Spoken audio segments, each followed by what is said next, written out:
Dans la partie des crises, nous avons pu cerner l'impact de changements aux allures de crise. Elles génèrent des déséquilibres, des ruptures et des pertes de référence tant au niveau organisationnel qu'individuel.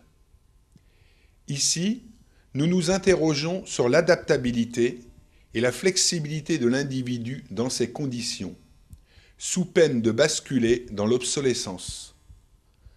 La flexibilité est proposée comme premier principe de résilience. Afin de cerner plus après le processus de résilience, nous investiguons la dynamique de l'activité humaine. Celle-ci prend appui sur l'émotion, la pensée et la motivation. L'articulation entre l'émotion et la pensée constitue un ressort puissant pour la résilience.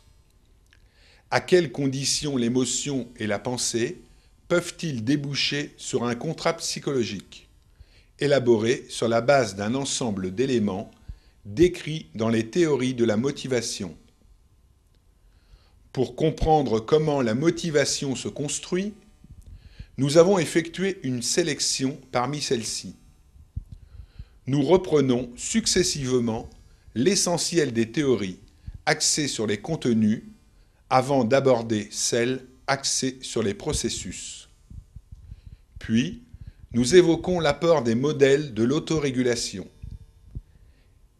Ils abordent les interactions au sein de l'organisation au départ des rôles, de la structuration du travail, ainsi que leur incidence sur l'état psychologique de l'individu. Cet aspect a toute son importance dans la mesure où, en situation de crise, l'individu et l'organisation sont en quête de repères et de sens. Les croyances et les valeurs étant parfois malmenées.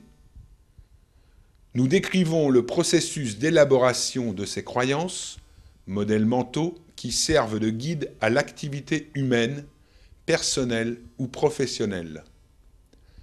À partir du moment où les croyances sont atteintes, l'individu et l'organisation sont confrontés à la construction et l'effondrement de sens.